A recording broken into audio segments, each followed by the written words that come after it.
Hai, Tosan di sini. Part 2 Aerox, Cornering. Rem, posisi riding, dan setelah tes 8 jam.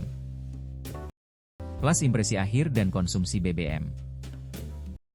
Pertama, soal cornering. Ini daya tariknya. Kenapa pakai dubbing? Karena ada wind noise. Suara sempat putus-putus, jadi dubbing. Oh, masuk-masuk.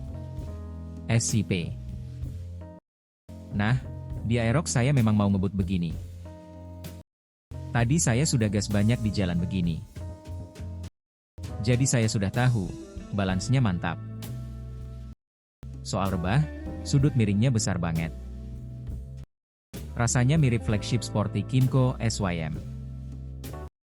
Jujur, ini jarang ada di skuter Jepang. Malah lebih tepat, skuter Jepang di pasar Jepang. Dan rasa ngontrol motor sendiri itu kuat. Bobot berat ngumpul di tengah, PCX NMAX. Termasuk Majesty S yang sering saya pakai. Rasanya lebih nempel, bukan kita dominan. Lebih kayak membelokkan bodi besar seperti perahu. Kalau yang ini justru, karakter jalannya mirip motor manual. Jadi walau skuter, rasa kontrolnya kuat. Lalu pindah kiri kanan, ini lincah banget. Sejak awal terasa kayak skuter high wheel 14 inci. Buat slalom juga gampang banget. Lalu soal tikungan, ala high wheel 14 inci. Skuter ban kecil sering terasa berdiri di tengah belok. Ada sensasi aneh saat menikung. Kadang juga terasa nggak sinkron. Ban kayak ngarah ke sisi lain, di sini minim. Ubah arah lincah, lalu tegak lagi natural. Untuk handling, rigiditas rangkanya tinggi. Dibanding skuter lama, plus ada center tunnel. Bagusnya, setang nyaris nggak terasa goyang. Tapi setangnya juga nggak terasa berat. Saat pindah arah saya kira parkir bakal mudah. Tapi nanti ada minusnya, simak ya. Soal grip depan dan rear follow up. Di skuter sering, belakang oke, depan kurang. Atau depan oke, belakang kurang, sering nggak sinkron. Tapi di Aerox, rasa timpangnya minim. Grip depan cukup, lihat ukuran ban juga masuk. Fork depan teleskopik 30 mm juga terasa rigid. Follow up belakang, apalagi ada subtank, keren. Tapi khas skuter yang mantul-mantul itu berkurang. Rasa memantul berlebihan juga minim banget. Gerak pegas yang ngelayang juga tidak terasa. Cepat stabil lagi, ini yang enak. Tapi 70 km per jam di jalan rusak, tetap nendang. Sensasinya memang dekat ke NMAX. Jadi desain rangkanya memang sporty. Bukan karena ringan lalu terasa sport. Memang dari desain dasarnya sudah sporty. Lanjut ke rem. Di sini, menurut saya bisa lebih pakem lagi.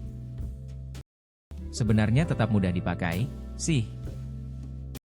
Tapi feel sentuhan rem bisa lebih tegas.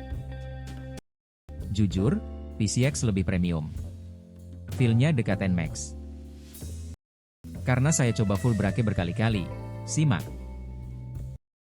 Jadi, meski ngerem kuat sekalipun, saya tak merasa nose dive-nya besar. Fork depan juga tak jeblos mendadak. Jadi posisi berkendaranya cukup stabil. Lalu saya rem penuh pakai rem depan saja. Dari 60, saya rem keras, ABS tak aktif. Saya pikir, kok ABS lama sekali aktif. Tapi di rem penuh pun tak mendadak tegak. Untuk rem belakang, dari 60 saya coba juga. Jangan ditiru, ban belakang sempat selip. Tapi bareng rem depan, masih terkendali. Jadi menurut saya tenaga remnya cukup.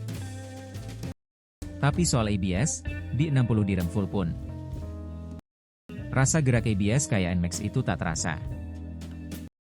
Jadi di tes kali ini tidak bisa dicoba. Nah, sampai sini ini review YLOX saya. Yang nonton lama mungkin mikir, kok mulus? Nah, dari sini baru mulai ya. Oke, sekarang posisi berkendara. Tinggi 182 cm, kaki aman, tumit nempel. Speknya tinggi, jok 790 mm. Angkanya memang kelihatan tinggi. Tapi depan joknya cukup ramping, kelihatan kan? Jadi kaki mudah turun tanpa ngangkang lebar. Makanya di PCX NMAX lutut agak tekuk. Sedang di YLOX lututnya tidak tekuk. Pinggang dan punggung aman meski 8 jam. Sekarang bahu dan leher. Bahkan sekarang rekam pun leher masih sakit. Lewat 5 jam, bahu saya sakit banget. Rasanya kayak habis naik motor SS. Padahal ini skuter. Soalnya posisi setangnya cukup rendah. Jadinya tanpa sadar saya agak menunduk. Di video juga sempat saya bilang, setang, meter, dan spion posisinya rendah. Lihat depan normal, nyaris tak terlihat. Kalau di Majesty X, meter dan spion terlihat. Tapi di sini posisinya cukup rendah. Itu poin pertama yang bikin ganggu. Oke, jadi setelah jalan sekitar 7 km. Nah, soal unit YLOX ini. Kesan pertama saya, setangnya rendah. Rendah banget. Hari ini bulan Agustus. Tahun ini saya cukup sering ke Asia Tenggara. Dan saya juga lihat langsung YLOX ini. Jadi terasa motor ini dibuat-buat postur sana. Itu kesan jujur saya. Tinggi saya 182 cm, berat 66 hingga 67 kg. Posisi setangnya memang sangat rendah. Lalu saat lihat lurus ke depan biasa. Speedometer benar-benar tak masuk pandangan. Majesty X yang tadi saya pakai di jalan. Dan NMAX juga sama. Hampir tak pernah meter keluar dari pandangan. Di sini malah nyaris tak terlihat sama sekali. Terhalang bagian chin guard helm ini. Jadi bagian motor tak terlihat apa-apa. Jadi, gimana ya? Duduk agak ke belakang, masih bisa. Yang kelihatan cuma spion saja. Harus lihat bawah buat tahu lagi berapa. Terus, ya, tombol-tombol juga. Tombolnya mirip NMAX, jadi hafal rasa. Jujur, kesan pertama saya, susah terlihat. Lalu saat ngintip meter, atau waktu lihat spion, saya sadar leher sering banget nunduk. Capeknya jadi numpuk. Untungnya pergelangan tangan tidak sakit. Berikutnya, bagian kaki. Ini kelemahan YLOX sih. Footstepnya, kalau lihat foto kelihatan. Panjangnya cuma 40 cm. Jadi buat pijakan, tidak ada bagian miring. Ukuran kaki saya 30 cm. Buat ukuran skuter. Mau tak mau terasa pijakannya kecil. Jadi cukup sempit. Jadi kadang pengen lurusin kaki. Beberapa kali kepikiran begitu. Tapi tidak bisa, akali dengan sering istirahat. Lanjut, sekarang soal jok. Joknya tergolong keras untuk skuter. Busa joknya juga tipis. Jadi baru 1 jam, bokong sudah pegal. Karena ini skuter roda 14 inci. Plus setelan yang sporty. Dan bagasi bawah joknya juga besar. Jadi memang ada komprominya. Menurut saya ini bukan buat jalan lama. Lalu soal tandem dan standar tengah. Saya sempat bingung, tandemnya di mana. Pertama, area lampu belakang ini. Bagian belakangnya keren banget. Jujur, awalnya saya pikir tak ada grab bar. Pas dilihat dekat, ternyata di sini. Kita pegang cowl plastiknya. Buat naikin standar tengah. Kalau boncengan, penumpang pegang sini. Jadi sepertinya memang bukan buat berdua. Dan soal standar tengah, cowl ini. Permukaannya licin, serius. Jadi kalau kurang pas, kalau jari susah masuk ke cowl, pas dirikan standar tengah bisa selip. Dan motor bisa ambruk. Itu yang sempat kebayang. Makanya saya lebih saranin standar samping. Standar sampingnya sendiri ringan banget. Jadi enak dipakai, tapi awal-awal bingung harus pegang mana. Adaptasinya kayaknya butuh waktu. Takutnya bisa jatuhi motor, itu sih. Lalu tambahan sedikit. Ya ini memang sudah ketebak. Soal manuver dan sudut putar setang. Dua-duanya itu, menurut saya sangat bagus. Bobotnya ringan, tak terasa motor 130. Meski dibilang mirip PCX atau NMAX, saya rasa terasa sedikit lebih ringan. Lalu sudut belok setangnya. Cukup besar, khas skuter. Jadi enak banget buat putar arah. Saya pernah bawa Airblade di Asia Tenggara. Dan sudah lumayan sering saya pakai. Kalau skuter kencang model begini, tipe skuter sporty seperti ini, saat putar balik misalnya, setang sering banget mentok ke lutut. Tapi ini jarak ke setangnya cukup jauh. Meski posisi setangnya rendah, di saya lututnya tidak kena. Jadi bagian ini menurut saya bagus. Sederhananya.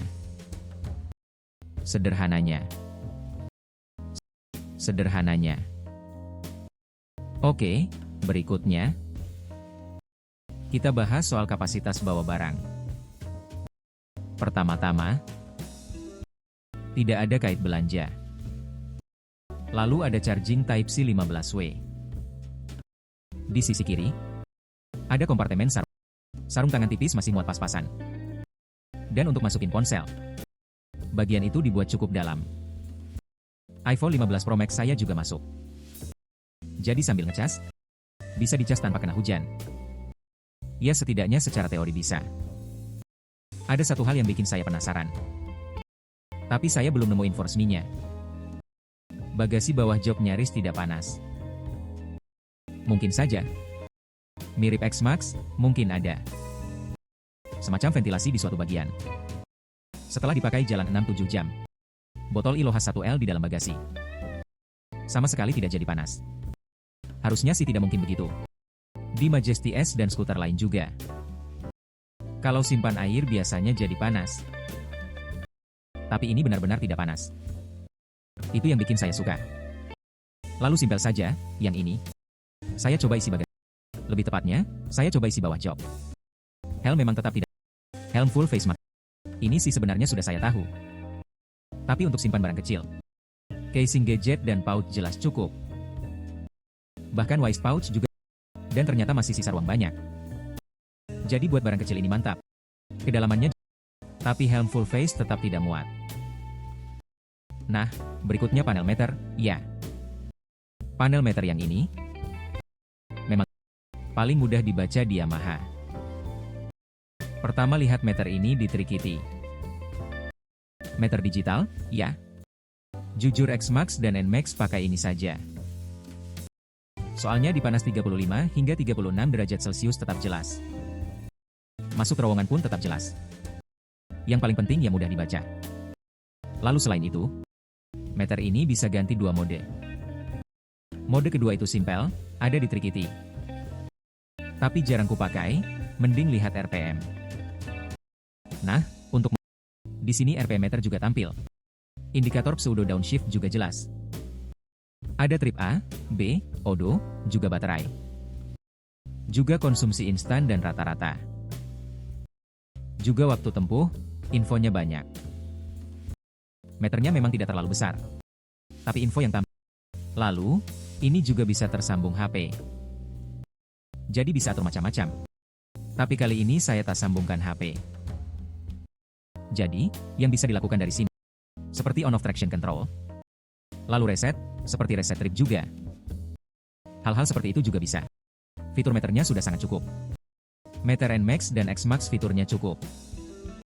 Tapi silau jadi susah dilihat. Tetap meter ini yang paling bagus. Dan itu dipasang di Aerox. Itu yang paling saya suka dari meter. Oh iya, lupa bilang, ada mode track. Tapi ini rasanya tak dipakai di jalan. Di bawah 6000 rpm tidak tampil dulu. Lalu detail kecil lainnya. Bar N-nya terasa terlalu tebal. Lalu area tombol di setang. Ini juga sama seperti NMAX. Tombolnya terlalu banyak. Lalu bagian tombol mode. Karena letaknya seperti tombol passing. Traction, mode track. Dan ganti mode. Jadi kadang suka salah pencet. Termasuk tombol shift down juga. Saya kira di musim dingin bakal salah. Tapi saat coba operasikan lagi, ternyata jarang salah pencet. Dan sudah ada lampu hazard. Lalu untuk sistem lampu. Headlight, lampu posisi. Dan tail lamp juga LED. Oh, sein-nya juga LED. Tapi untuk yang ini, lampu plat nomor mungkin masih halogen. Nah, lalu dari headlight ini, saya coba nyalakan lampu jauh. Yang jadi perhatian, cahaya cuma naik. Karena cuma sudut lampunya sedikit naik. Jadi terang lampunya terasa kurang. Malam hari, di tempat tanpa lampu. Lalu, untuk skuter ini, meski setang dibelokkan kanan-kiri, lampunya bukan TV yang ikut belok. Ditambah faktor itu juga. Kalau mulai gelap, jadi cukup susah lihat. Nah, itu kesan saya setelah 8 jam naik. Jujur, kencang tapi bikin capek. Adrenalinnya, selama sekitar 4-5 jam. Pas pakai mode sport, keluar banget. Rasanya sudah lama tidak sekencang ini. Jujur saya merasa ini alasan orang beli. Tapi di sisi lain, saya juga mikir. Kencang sih, tapi capek. Intinya ya terangkum di satu kalimat ini. Kencang, seru, nikung asyik, tapi capek. Jadi, soal alasan buat beli. Jujur sangat jelas, jadi gampang dipilih. Lalu, soal konsumsi bensin. Sejujurnya ada bagian yang di video. Kayaknya memang harus dipotong. Kalau lebih 1 km per jam dari batas, repot. Jadi banyak yang dipotong. Akhirnya video buangan jadi lumayan banyak. Tapi dipakai geber segitunya. Sering pakai pseudo downshift, pertengahan AGS 34C. 5500 rpm, panas terik, dapat 40,4 kml. Jadi, di musim dingin mungkin sedikit turun. Tapi sama-sama akselnya sangat kencang. Kymco itu cuma sekitar 30-an kml. Jadi menurut saya ini benar-benar hebat. Meski begitu, jarak tempuhnya memang masih pendek. Ini juga sempat saya bahas di video awal, kelemahan. Kapasitas tangkinya cuma 5,5 liter. Begitu sudah sekitar 150 km. Sisa indikator bensin tinggal. Lalu di 170 sampai 100, lampu peringatannya mulai menyala. Itu memang terasa cepat habis. Itu kesan jujur saya. Bahkan lebih pendek dari motor kecil. Jadi, minus dan plusnya. Di motor ini benar-benar jelas sekali. Makanya menurut saya jadi mudah dibeli. Ya. Sekadar ngobrol, review Aerox ini jadi lumayan panjang. Jujur, rasanya masih banyak yang belum kebahas. Masih ada sih, tapi nanti durasinya lewat 1 jam. Kalau dari yang saya rasakan, ini sepertinya motor yang mudah diservis. Soalnya panel colonya sedikit banget. Dan mesinnya cukup kelihatan dari samping. Kaget. Yang terlihat dari luar sampai sini. Ternyata poinnya lumayan sedikit. Lalu ada push rivet dan semacamnya. Juga baut hex gitu. Jadi bautnya kelihatan mudah dibuka. Kemudahan servis juga. Ini alasan kenapa laris di Asia Tenggara. Dan begitu naik langsung terasa. Bodinya pas buat postur kecil di sana. Plus kemudahan servis di sana juga. Jadi wajar kalau laris ya. Itu kesan saya. Mungkin banyak yang tidak servis sendiri. Tapi menurut saya, PCX atau ADV itu lumayan padat banget. Honda Dio yang saya pakai juga begitu. Skutik Honda memang susah lepas pasang cover. Kalau biaya bongkar cover disamakan, rasanya agak kurang masuk akal. Itu yang saya rasakan pribadi. Jelas ini lebih gampang dibongkar.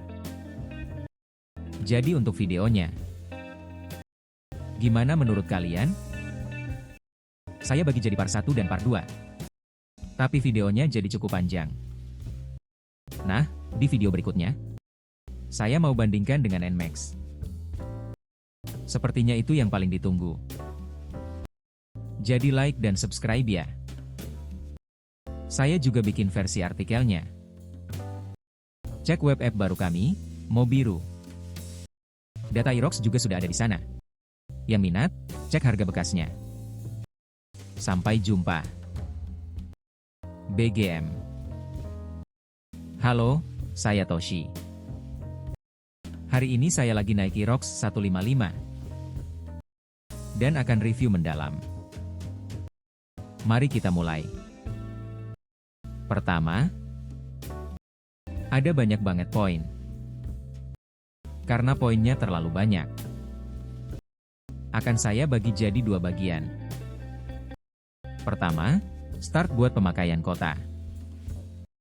Dibagi 0-20, 20-40, dan 40-60.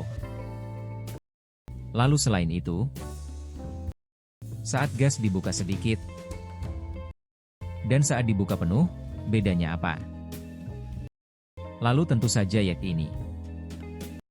Lalu di bagian berikutnya, antara touring mode dan sport mode. Termasuk beda rasa saat pindah mode. Akan kita bahas lebih dalam. Oke, untuk awal. Di 0 sampai sekitar 20 km per jam. Kalau gas diputar biasa, langsung lewat dalam sekejap. Jadi sensasi khususnya minim. Tapi kalau dibilang, lebih ngacir dari NMAX. Dari rasa sih, jelas lebih dari NMAX. Ya, kurang lebih begitu sih. Di 20-40 km per jam, yang terasa. Dari 20-30 sampai 70 km per jam. Sensasi aksel di rentang ini seru banget. Itu banget rasa khas Aerox. Di atas 70, tadi juga coba di tol. Kalau dibilang nariknya gila, ya enggak. Kalau pakai shift down semua sport mode, memang bisa nambah dikit tarikannya. Tapi setelah itu beda sama sampai 70. Masuk zona torsi mulai menurun. Nanti aku bahas rasanya waktu di tol. Sedikit ya. Tadi gasnya dibuka pol dari awal. Dan aksel 060 juga sudah diukur. Jadi coba lihat dulu ya. Nah, 60. Kukira bakal lebih linear. Cepat. Cepat. Ini aksel Aerox saat gaspol dari awal. Kondisi throttle kebuka penuh. Tajam banget. Sportinya terasa di kota. Terutama aksel lurus sampai 60. Dan yang paling penting, pas di gunung atau jalur tikungan, banking angle-nya gampang didapat. Dua hal ini paling khas dan sporty. Lanjut, timing kopling lepas itu sekitar 10-12 km per jam.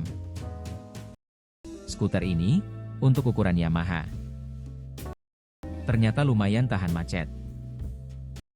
Majesty S-ku biasa lepas di 16 hingga 18 km.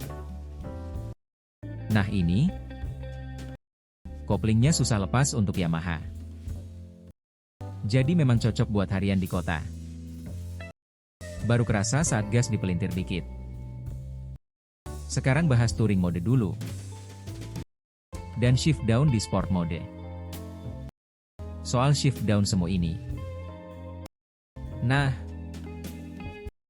kata staf dealer, ini semacam kick down, kayak kick down di mobil.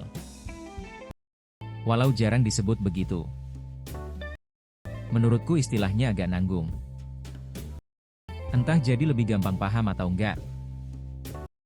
Intinya ini buat nurunin RPM. Tadi di awal soal RPM itu.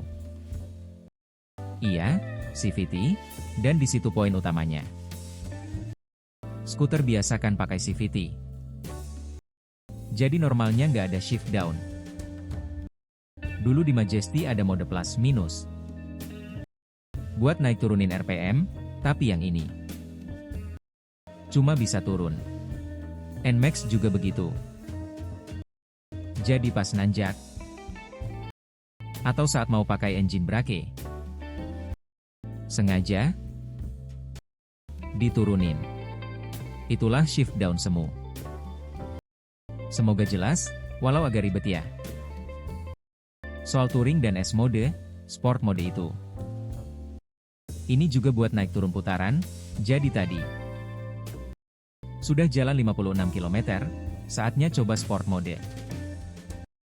Tombolnya ada di area passing, kayak skutik. Nah, bukaan gas sama, tapi suaranya agak beda. Susah bedain sih. Posisi mikrofonnya memang terlalu jauh. Jadi susah nangkep suara mesin. Sekarang di sport, bukaan gasnya sama. Hasilnya 5000 rpm di 40 km per jam, lalu. Kalau balik ke touring jadi gimana? Ya, jadi 4000 rpm di 43 km per jam. Di NMAX juga gitu, naik sekitar 1000 rpm. Itulah beda perpindahan sport touring. Ngomong-ngomong tadi, di touring di tol mentoknya sekitar 110. Nanti mau coba tol lagi, dan mungkin pakai sport mode. Kalau dipakai, mungkin bisa tembus sekitar 115. Ya. Tapi belum pasti, harus dites langsung. Oke, lanjut coba fitur shift down, ya. Sekarang 4000 rpm, 44 km per jam, 4250 ya. Lalu saat tombol shift down ditekan, langsung naik ke sekitar 5500-6000 rpm. Naiknya jadi lebih halus, ibaratnya kayak di Super Cab, gigi. Diturunin buat nanjak, rasanya begitu. Kurang lebih paling gampang dibayangin, ya.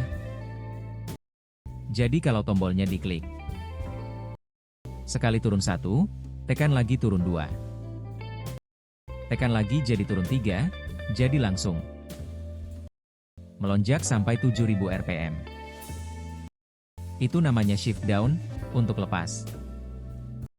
Caranya, tinggal bukaan gas. Kalau dikendurkan, shift down. Otomatis nonaktif, ya. Pemakaian nyatanya pas nyalip di tol. Itu yang paling sering kepakai.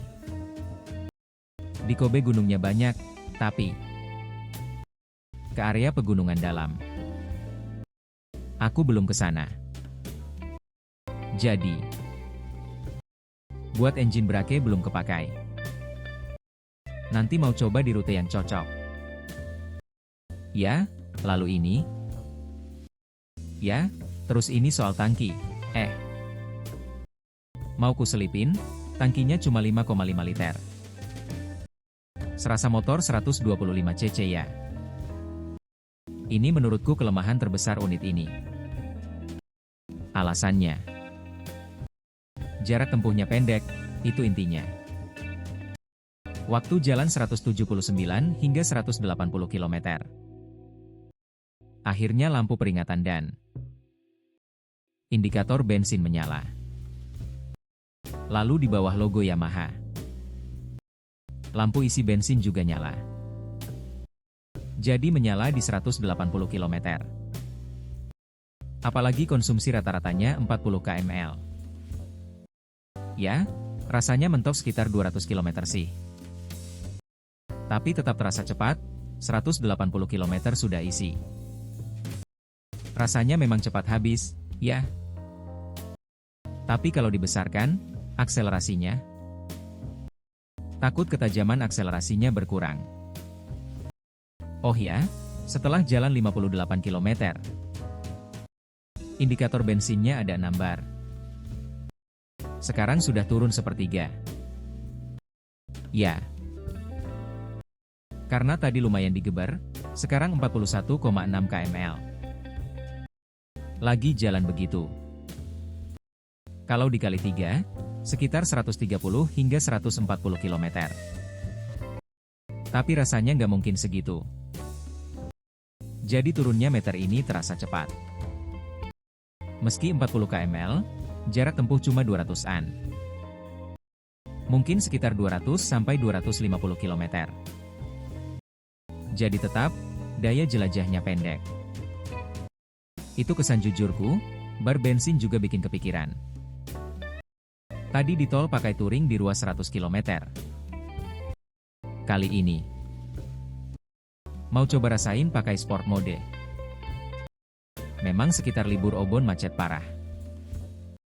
Tapi cuma satu ruas, harusnya aman. Oke. Wah, enak banget. Ini memang enaknya sport mode. Tadi sempat rasa kurang nendang. Serius, karakternya langsung berubah. Touring dan sport beda jauh banget. Tapi ya, kalau dipikir-pikir, yang berubah itu putaran mesin. Bukan cuma naik RPM, gas sedikit saja. Langsung ngisi, plus suaranya juga. Kalau masuk tol, seperti NMAX, VV, harus aktif terus, ya. Oke, sekarang di Sanyo Expressway. Sudah sampai sini juga.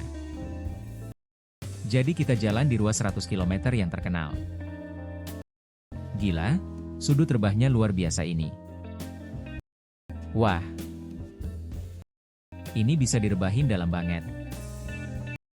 Motornya gampang banget direbahin. Di lajur kanan, rasanya fokus kejar 100 km/j. Begitu lewat 100, apalagi 110 ke atas. Angin kencang bikin bodi mulai goyang. Soal takut sih tidak, kaki-kaki dan grip ban. Dengan ban tebal bikin tetap yakin. Cuma, akselerasinya memang gak kuat. Lewat 100, 9000 rpm sudah seperti menjerit. Suaranya jadi, wih. Ya, itu realitanya. Jadi tol cuma bonus, motornya lebih lincah. Paling pas dipakai 40-80 km/j. Nah, kalau di touring mode itu agak. Rasanya, andai lebih ngisi pasti lebih seru. Begitu ke sport mode, karakternya ganti.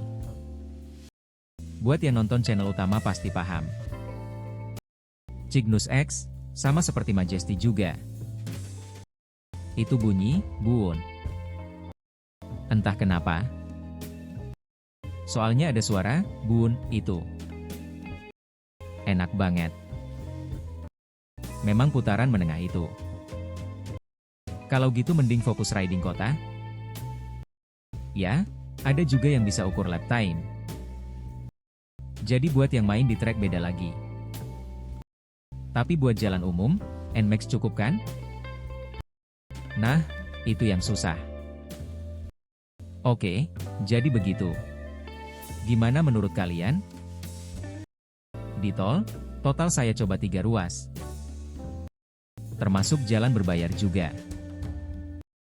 Lalu dari situ mode touring. Mode sport, plus shift down. Saya rangkum kesan setelah pakai semua.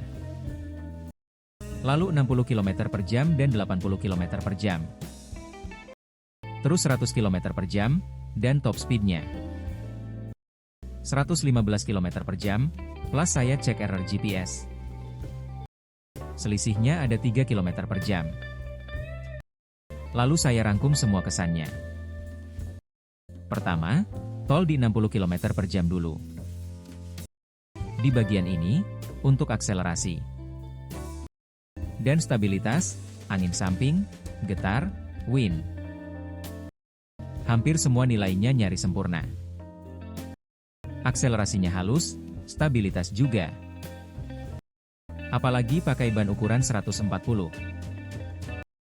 Stabil banget. Rasa oleng juga, di sekitar 60 km per jam. Nyaris nggak ada, getaran juga nggak. Lalu di 80 km per jam. Ini mungkin kecepatan jelajah terbaik. Sekitar 80-90 km per jam.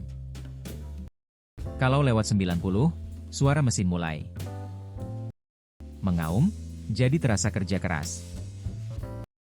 Tapi kalau dari 80 km per jam, pakai pseudo shift down sampai 100. Bisa naik kira-kira 2-3 detik saja. Jadi merge dari 80 ke 100 km per jam. Masih gampang dilakukan. Di sekitar 80, getaran juga belum terasa. Tapi dari 3 tol yang saya coba, bokong jadi sakit. Sakit banget bokongnya.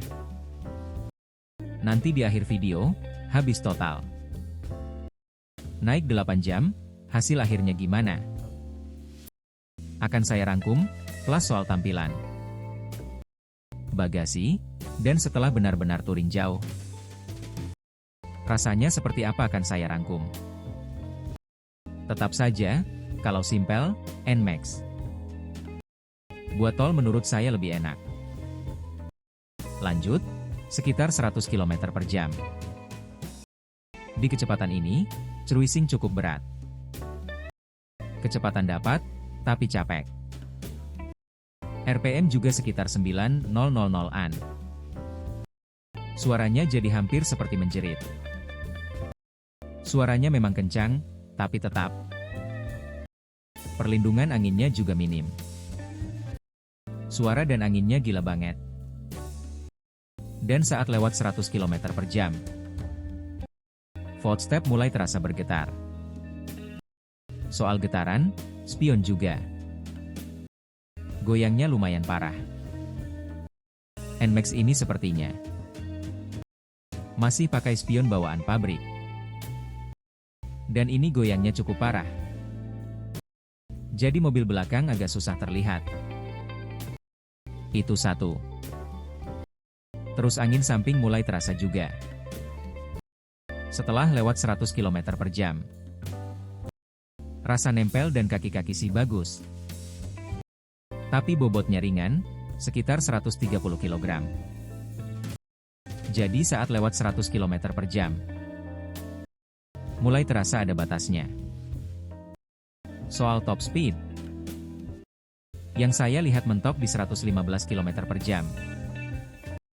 Bukan langsung keluar, tapi dipaksa banget. Full throttle di ruas 100 km per jam. Lalu saya masuk ke lajur kanan. Dan di 115 km per jam itu tetap saja. Saya ditempel, jadi langsung ke kiri. Jadi mungkin masih bisa lebih kencang. Tapi dikejar mobil, bahaya kalau nekat.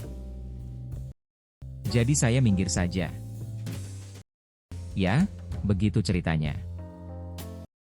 Kesimpulannya, getaran baru terasa kalau di atas 100. Jadi di bawah itu masih oke. Stabil lurusnya juga sangat bagus. Jadi sampai sekitar 80 hingga 90 km per jam. Buat cruising harusnya tetap nyaman. Soal angin samping, pas 100 km per jam. Saat angin makin kencang baru terasa. Rasanya kayak didorong, agak limbung. Lalu soal sisa tenaga akselerasi. Di 80 km per jam pun masih terasa ada. Jadi disinilah memang bedanya ada pseudo step down atau tidak. Menurut saya itu beda besarnya.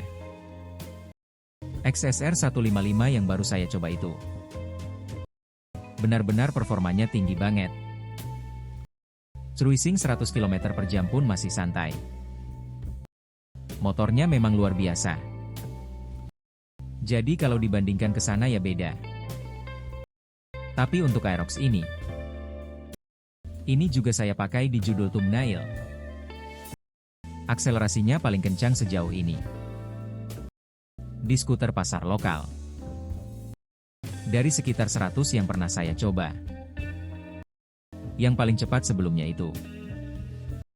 Sebelumnya yang paling cepat IP125i.